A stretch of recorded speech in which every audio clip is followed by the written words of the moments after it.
Hello, I am here at the Cottage Garden at Green Bay Botanical Garden. And this is an amazing place. What I love about it is it has like a smorgasbord of annuals, perennials, some trees, some shrubs, some vines, some ornamental edibles. Over here we have some dill, so we even have some herbs in the mix over here. And one thing I quick wanted to show you all was this interesting corkscrew vine. I hope you can see it all. It's really pretty amazing, and it's a plant that we actually have overwintered here at the Botanical Garden so that we can see it in its full flower and glory. So a couple of the things about the Cottage Garden is it's like a garden of a person, almost like all of us that would garden in their backyard, where they kind of take little snips and bobs of all different kinds of things. Think about how we shop in the springtime. We like this plant, we like that plant, we like that one, we like a little bit of annual seed here. So it's kind of a sprinkle and a smorgasbord of all different types of flowers and plants and edibles together. So that's what's so great about it. And even the hardscape shows that, where it's like a little bit of brick, a little bit of stone, a little bit of this, a little bit of that. So it's kind of a really interesting, great garden to get ideas for your own landscape. So you can see at this time of the year, there's phlox in bloom all over the place. And one kind of neat idea that we have here at the garden is we start kale from seed, and then we let it grow all summer long so that we then also have that fall interest with the kale. So it's really all season long interest.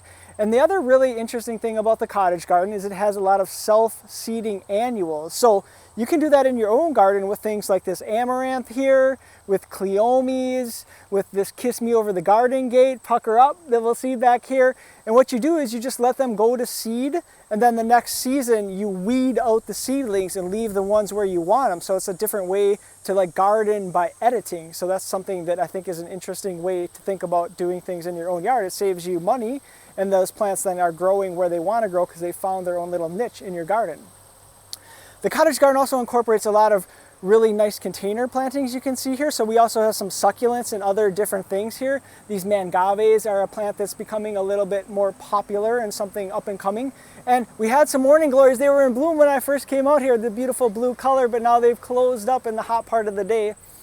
Over in this part of the Cottage Garden, it typically incorporates a lot of the ornamental edibles. So there's some basil here, this purple leaf basil. There's the kale we talked about, but I was going to show you this Euphorbia marginata. It's annual snow on the mountain, not that perennial that's really vicious, but it's annual snow on the mountain. That's one of those self-seeding annuals I talked about. Another self-seeding annual we have a lot of is breadseed poppy. That kind of bloomed already, but it's a really nice self-seeding annual. And then here are some succulents. So it's a great place in the Cottage Garden to kind of intersprinkle all different plants, things that you might overwinter as tubers or bulbs or things like that too. And here's the Kiss Me Over the Garden Gate I talked about. I really love this plant with the background of the blue sky. It is so pretty with that pink and the green. It's like very ephemeral and wispy. Really love that plant. And then the thing about our garden here is we do have a little bit of a shaded area in the Cottage Garden at Green Bay Botanical Garden. And this arbor structure also shows you how you can grow other things like vines up it. So there's the birdhouse gourd here. Birdhouse versus birdhouse gourd. Which will the bird choose? I don't know. We don't have a hole in the birdhouse gourd, so I guess they're going birdhouse. But you can see there is a little birdhouse here with a hole that we had some birds in too. And then there's clematis. We have a climbing hydrangea on the cottage itself that you probably saw as we walked past.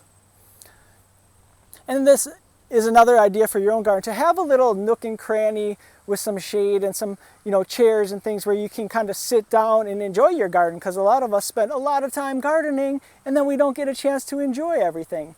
So that is important to think about in your own garden. Make sure you enjoy it. Love this here, how we have the coleus with the Tropicana canna and the Pretoria canna. I guess Tropicana's not here, but the Pretoria one is. But really cool little combination there. Our cottage gardener, Lindsay, does an amazing job kind of intersprinkling everything together here. So come on out to Green Bay Botanical Garden, visit the Cottage Garden and get ideas for your own garden. One last idea is like building structures like this tour and this little fence with the things that you clean up in your own garden in the late summer, fall months of the year. So you can recycle and reuse all your different plant debris to make your garden even better than it was before. So please come out and visit us here, the Cottage Garden at Green Bay Botanical Garden.